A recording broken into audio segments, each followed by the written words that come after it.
नमस्कार दोस्तों, कैसे हैं आप सब। हमारे YouTube चैनल जीएस विद में आप सभी का स्वागत है। दोस्तों, आज हम पढ़ेंगे सांस्कृतिक एवं शैक्षिक अधिकार। सांस्कृतिक एवं शैक्षिक अधिकार।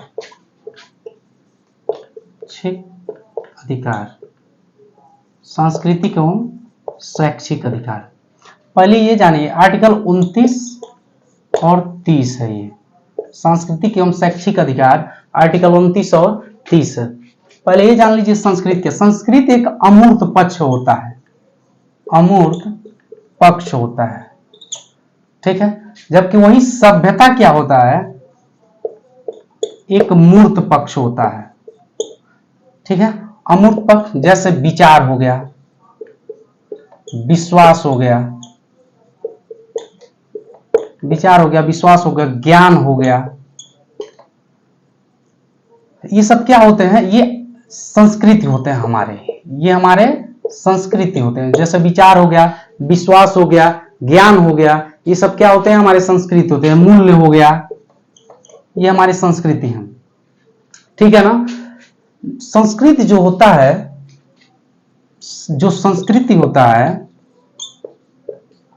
व्यक्ति की पहचान से जुड़ा हुआ मुद्दा होता है। जो संस्कृति होता है, व्यक्ति की पहचान से जुड़ा हुआ मुद्दा होता है। आइए अब हम पढ़ते हैं आर्टिकल 29 क्या कहता है।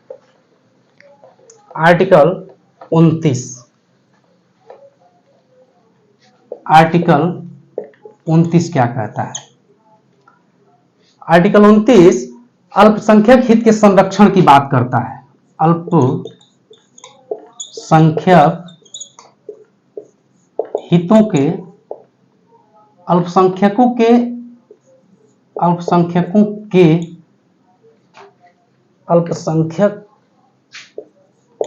हितों के संरक्षण की बात करता है। संरक्षण की बात करता है।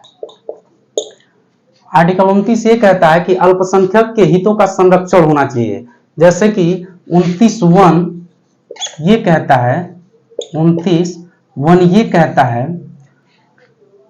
जो कि अल्पसंख्यक जो अभी अल्पसंख्यक है, या अल्पसंख्यक या प्रत्येक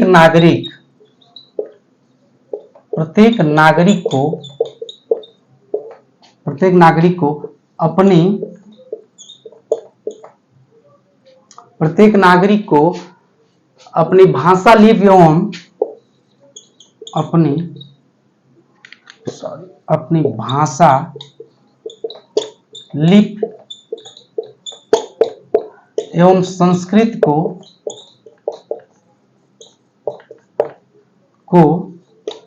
संरक्षित करने का अधिकार दिया गया है। करने का अधिकार मतलब 29(1) ये कहता है कि प्रत्येक नागरिक को अपनी भाषा, लिपि एवं संस्कृत को संरक्षित करने का अधिकार है। जबकि 29(2) ये कहता है, 29(2) ये कहता है कि राज्य द्वारा वित्त पोषित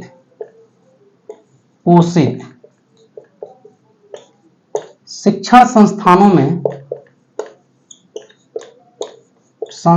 में राज्य द्वारा वित्त पोषित शिक्षण संस्थानों में किसी भी व्यक्ति को धर्म, जाति, मूल वंश,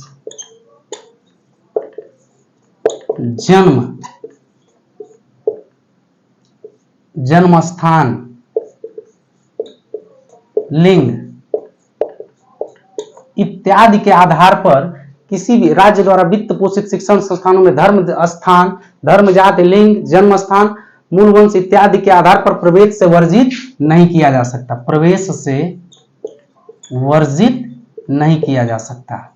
मतलब सीधे सीधे ये कह रहा है 29(2) कि राज्य द्वारा, जितने भी राज्य द्वारा वित्त पोषित संस्थान है, मतलब ऐसी सरकारी संस्थाएं जो राज्य द्वारा चलाई जाती हैं, जिसमें पैसे का पूरा पोषण राज्य कर रहा है, ठीक है, उन संस्थानों में किसी भी व्यक्ति को धर्म, जाति, लिंग, जन्म स्थान इत्यादि आधार पर प्रवेश से, किसी भी आधार पर प्रवेश से वर्जित नहीं किया जा सकता, उसको माना नहीं किया जा सकता। ये हो गया आपका 29। ये अब उसके बाद हम पढ़ते हैं आर्टिकल 30 सांस्कृतिक एवं शैक्षिक अधिकार में हम पढ़ते हैं आर्टिकल 30।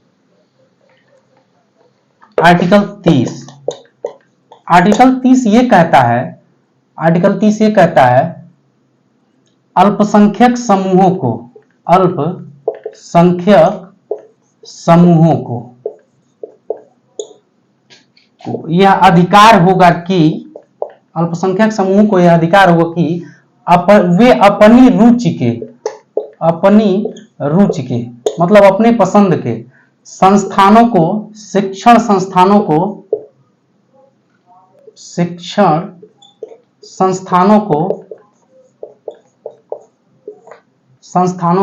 वो अपनी रुचि के शिक्षण संस्थानों को स्थापित कर सकते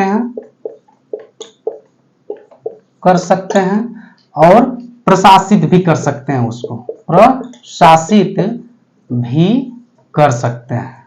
ठीक है, ये रहा आपका पांचवा मौलिक अधिकार, सांस्कृतिक एवं शैक्षणिक अधिकार। ठीक है, इसके बाद हम पढ़ते हैं छठवां मौलिक अधिकार, संवैधानिक उपचारों का अधिकार। इसके बाद हम पढ़ते हैं छठवां मौलिक अधिकार, संवैधानिक उपचारों का अधिकार। उपचारों का अधिकार कहते हैं इसे, संवैधानिक उपचारों का अधिकार कहते हैं। एक बात हमेशा ध्यान रखिएगा, आर्टिकल 32 एक बात हमेशा ध्यान रखिएगा कि आर्टिकल 32 अपने आप में एक मूल अधिकार है, अपने आप में मूल अधिकार है, एक स्वयं में एक मूल अधिकार है, मूल अधिकार है।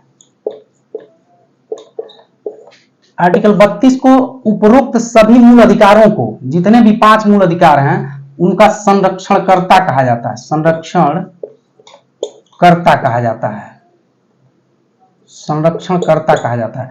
आर्टिकल 32 को हार्ट ऑफ कॉन्स्टिट्यूशन कहा जाता है, यह चाहिए ART, हार्ट ऑफ कॉन्स्टिट्यूशन कहा जाता है,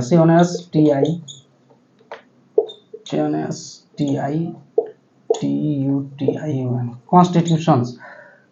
आर्टिकल 32 को हार्ट ऑफ कॉन्स्टिट्यूशन कहा जाता है। ठीक है ना, यह आर्टिकल 32 आपको, आर्टिकल 32 मूल अधिकारों के विरुद्ध, मूल अधिकारों के विरुद्ध आपको संरक्षण प्रदान करता है, विरुद्ध संरक्षण प्रदान करता है। आर्टिकल 32 क्या करता है, मूल अधिकारों के विरुद्ध आपको क्या करता है, या मूल अधिकारों के उल्लंघन के विरुद्ध आपको संरक्षण प्रदान करता है। मतलब आर्टिकल 32 मूल अधिकारों के उल्लंघन के विरुद्ध, उल्लंघन, मूल अधिकारों के उल्लंघन के विरुद्ध आपको संरक्षण प्रदान करता है। मतलब मूल अधिकारों के उल्लंघन की स्थिति में यह क्या करता है, आपको संरक्षण प्रदान करता है। ठीक है, आर्टिकल 32 ये कहता है, आर्टिकल 32(1), आर्टिकल 32(1), मूल अधिकारों के प्रवर्तन की स्थिति में आप सीधे सर्वोच्च न्यायालय जा सकते हैं। मूल अधिकारों के प्रवर्तन के लिए, मूल अधिकारों के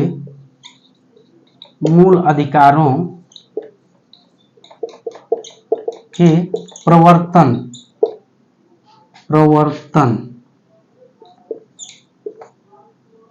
के लिए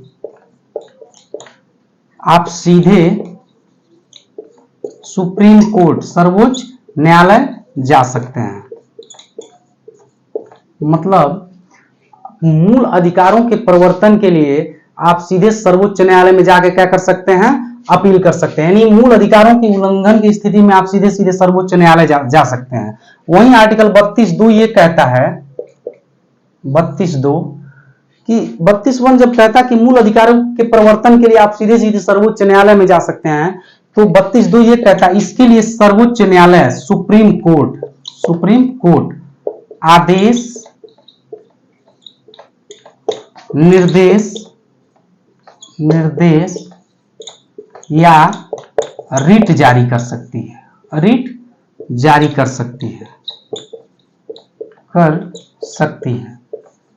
इसके लिए क्या अब आर्टिकल 32(2) क्या कहता है, इसके लिए सुप्रीम कोर्ट जो है आदेश, निर्देश या रिट जारी कर सकती है, और ये रिट जारी करने की शक्ति जो होती है सुप्रीम कोर्ट की आरंभिक क्षेत्राधिकार में आता है, सुप्रीम कोर्ट के आरंभिक क्षेत्राधिकार में आता है, क्षेत्राधिकार में आता है, आरंभिक क्षेत्राधिकार में आता है। जो आदेश, जो रिट जारी करने की शक्ति होती है सुप्रीम कोर्ट के आरंभिक क्षेत्राधिकार में आता है, ठीक है ना। एक बात हमेशा याद रखिएगा, जो रिट है वो इस वर्तमान में सुप्रीम कोर्ट और हाई कोर्ट जारी कर सकते हैं, लेकिन अगर संसद चाहे तो निम्न न्यायालय भी इसको जारी कर सकते हैं, लेकिन वर्तमान में सुप्रीम कोर्ट और हाई कोर्ट ही रिट जारी कर सकते हैं, ठीक है, जारी करते हैं, ठीक है ना। अब ये जानिए रिट होता क्या है,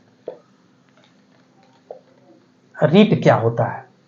रिट एक ऐसा साधन होता है, रिट एक ऐसा साधन होता है जिसके माध्यम से आपके मूल अधिकारों के उल्लंघन की स्थिति में आप सीधे सर्वोच्च न्यायालय जा सकते हैं। रिट क्या होता है ये जान लीजिए। रिट एक ऐसा साधन है, एक ऐसा साधन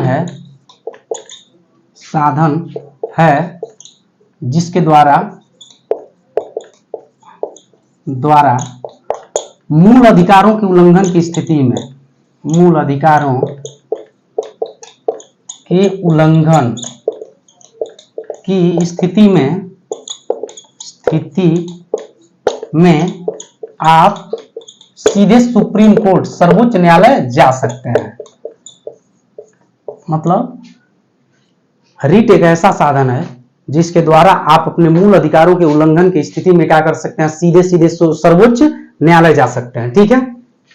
उसके बाद हम पढ़ते हैं रिट कितने प्रकार के होते हैं। देखिए रिट 5 प्रकार के होते हैं, रिट 5 प्रकार के होते हैं। पहला होता है, रिट 5 प्रकार के होते हैं। पहला होता है बंदी प्रत्यक्षीकरण, पहला रिट है बंदी प्रत्यक्षीकरण। बंदी प्रत्यक्षीकरण, इसका आशय क्या होता है, बंदी प्रत्यक्षीकरण का मतलब क्या होता है, आशय सशरीर उपस्थित करना। बंदी प्रत्यक्षीकरण का मतलब यह होता है कि किसी भी बंदी को सशरीर जज के सामने, मजिस्ट्रेट के सामने क्या करना, उपस्थित करना। ये कब और क्यों जारी किया जाता है, कब और क्यों, कब और क्यों। ये गिरफ्तारी, ये क्या कहता है, गिरफ्तारी या निरुद्धि के बाद किसी व्यक्ति को गिरफ्तार कर दिया गया है, किसी व्यक्ति का निरुद्धि कर दिया है, निरुद्धि जो कि हम पढ़ा चुके हैं, तो उसके बाद क्या किया जा सकता है, किसी व्यक्ति को सशरीर बंदी प्रत्यक्षीकरण, मतलब सशरीर उसको उपस्थित किया जा सकता है, ठीक है। देखिए यह किसके विरुद्ध जारी है, या किसके विरुद्ध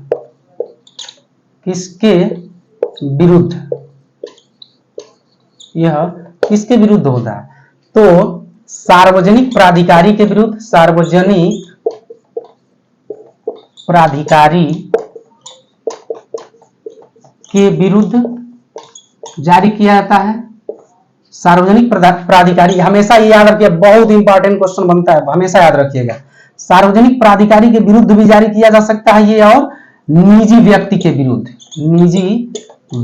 विरुद्ध भी ये जारी किया जा सकता है। ये होता है आपका बंदी। इसके अपवाद भी हैं कुछ, इसके अपवाद भी हैं। अपवाद का मतलब कब जो है किसी व्यक्ति को सशरीर उपस्थित नहीं किया जाता है, जब न्यायालय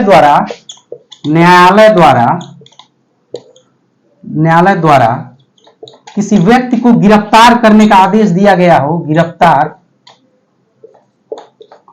करने का आदेश दिया गया हो, तो उस समय उपस्थित कराने का कोई मतलब नहीं, जब न्यायालय ने ही दिया आदेश। दूसरा अपवाद यह है कि ऐसा ऐसा व्यक्ति जो सर्वोच्च न्यायालय के क्षेत्राधिकार से बाहर होता है, मान लीजिए बराक ओबामा है, अब उनको कोई कहे कि गिरफ्तार करके ले आइए, तो क्या हमारे सर्वोच्च न्यायालय के क्षेत्राधिकार से बाहर है। ऐसा व्यक्ति जो सर्वोच्च न्यायालय सुप्रीम कोर्ट के क्षेत्राधिकार से बाहर हो, तो इसके लिए क्या है, ये अपवाद है। ठीक है ना, ये आपको समझ में आ गया बंदी प्रत्यक्षीकरण। ठीक है, ये हो गया बंदी प्रत्यक्षीकरण। दूसरा आपका पढ़ते हैं परमादेश। ये रिट है, ये रिट है। देखिए, उसके बाद दूसरा आपका पढ़ते हैं परमादेश। परमादेश, परमादेश ये दूसरा रिट है। ठीक है, परमादेश, परमादेश का आशय होता है, इसका आशय होता है कि हम आदेश देते हैं। हम क्या करते हैं, आदेश देते हैं। ये कौन कह रहा है, ये सुप्रीम कोर्ट कह रहा है। ये सुप्रीम कोर्ट कह रहा है कि हम आदेश देते हैं। किसको कह रहा है, कब और किसको, कब और क्यों कहा जाता है। ये कब और क्यों, जब सार्वजनिक प्राधिकारी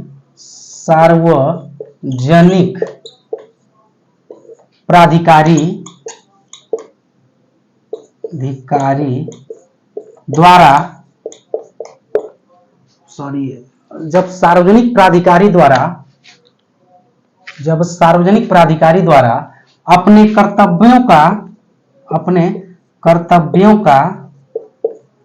का निर्वहन नहीं किया जाता है। मतलब सुप्रीम कोर्ट आदेश देता है, क्या आदेश देता है, कब आदेश देता है, क्यों आदेश है, जब सार्वजनिक प्राधिकारी, जो सार्वजनिक अधिकारी होता है, वो अपने कर्तव्यों का निर्वहन नहीं करता है, तो उसको क्या करता है, आदेश देता है। क्या करता है, उसको आदेश देता है। यह जो है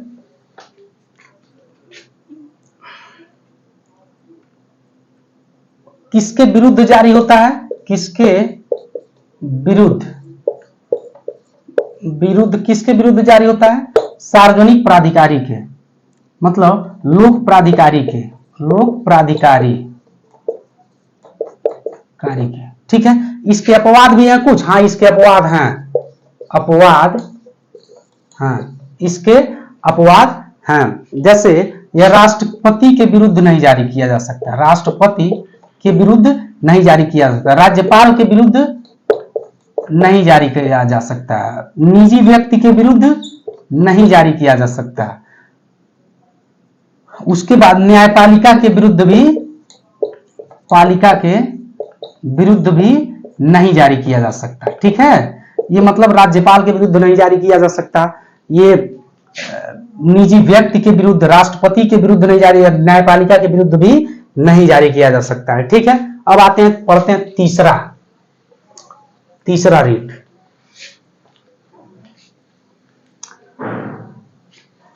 तीसरा रीट है प्रतिषेध।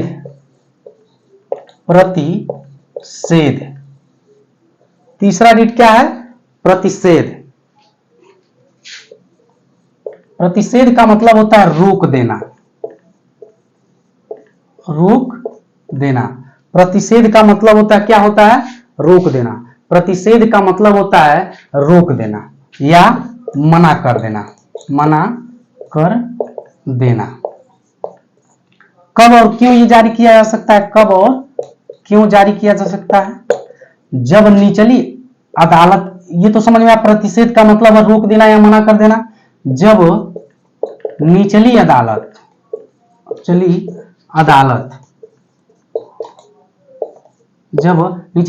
अपने क्षेत्राधिकार से बाहर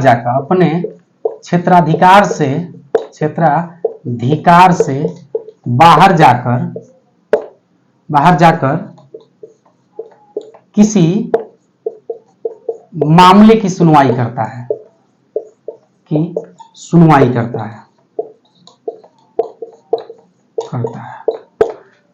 देखिए ये है प्रतिषेध लेख। प्रतिषेध लेख का मतलब होता है रोक देना या मना कर देना। कब और क्यों, ये कौन कह रहा है, सुप्रीम कोर्ट कह रहा है। ठीक है, कब और क्यों ये जारी होता है, जब निचली अदालत जो न्यूनतम न्यायालय होते हैं, जिला न्यायालय होते हैं, ये अपने क्षेत्राधिकार से बाहर जा करके किसी मामले की सुनवाई करते हैं, निर्णय देते हैं। जैसे मान लीजिए कोई टेररिस्ट वगैरह आ गया, अब उसके मैटर को देखने लगे ये लोग, तो टेररिस्ट वगैरह को देखना सर्वोच्च न्यायालय या उच्च न्यायालय का काम है, सर्वोच्च न्यायालय का काम है, ये निम्न न्यायालय का काम नहीं है। तो उसको क्या कर सकता है, ये मना कर सकता है, ठीक है ना। ये किसके विरुद्ध जारी होता है, के विरुद्ध, ये न्यायालय का किसके विरुद्ध जारी होता है, न्यायालय के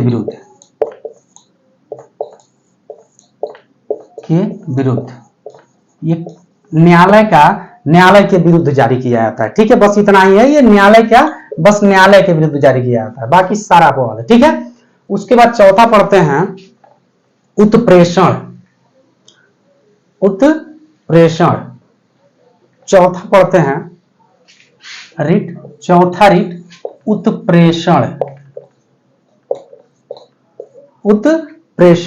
उत्प्रेषण का मतलब ये होता है, आशय होता है प्रमाणित करना। उत्प्रेषण का आशय ये होता है प्रमाणित करना। कब और किसके विरुद्ध जारी किया जाता है, किसके विरुद्ध, कब और किसके विरुद्ध जारी किया जाता है। देखिए न्यायालय के विरुद्ध, न्यायालय का कब और क्यों जारी किया जाता है, कब और क्यों जारी किया जाता है, न्यायालय जब निम्न न्यायालय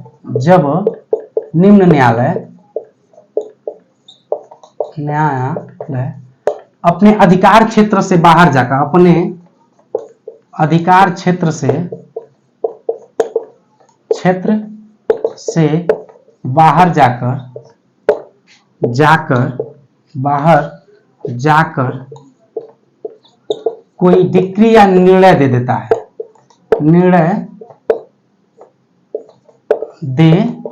है, ये कब जारी होता है, किसके विरुद्ध, न्यायालय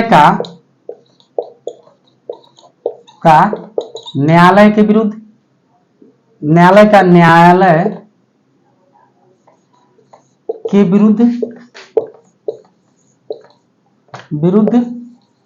किसी अधिकरण के विरुद्ध, ट्रिब्यूनल जिसे कहते हैं अधिकरण के विरुद्ध, या ये 1992 के बाद यह लोक प्राधिकारी के विरुद्ध भी जारी किया जाता है, लोक प्राधिकारी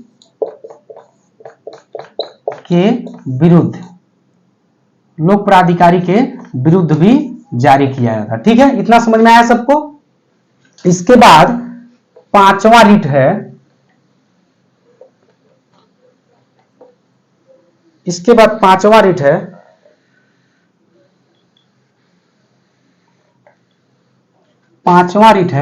अधिकार परीक्षा। अधिकार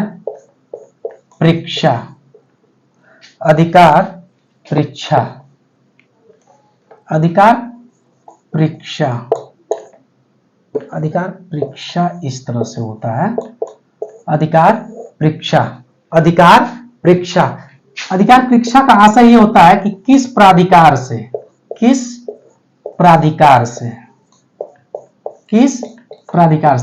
अधिकार परीक्षा का आशय ये होता है कि किस प्राधिकार से, किसके विरुद्ध, कब और क्यों जारी होता है, कब और क्यों, ये कब और क्यों जारी होता है, जब कोई व्यक्ति क्या करता है, अवैध रूप से, किस प्राधिकार का मतलब होता है किस अधिकार से, जब कोई व्यक्ति अवैध रूप से सार्वजनिक पद को धारण करता है, सार्वजनिक पद को क्या करता है, धारण करता है। जैसे कि मान लीजिए कोई व्यक्ति है और वो क्या कर दिया कि कोई भी मान लीजिए पद पोस्ट वो धारण कर लिया, वो कह रहा मैं एसडीएम, अपने आप को एसडीएम या डीएम बता रहा है, तो उसके विरुद्ध ये जारी किया। जब कोई व्यक्ति अवैध रूप से सार्वजनिक पद को धारण करता है, किसके विरुद्ध ये जारी किया जाता है? जो लोक अधिकारी होता है उसके विरुद्ध, लोक अधिकारी के विरुद्ध। ठीक है, ये रहे हमारे 5 रिट। ठीक है, उम्मीद है कि आप सभी लोगों को समझ में आया होगा, और इससे सिंपल हमें लगता है कि लगभग नहीं कोई पढ़ा पाएगा। ठीक है, थैंक यू।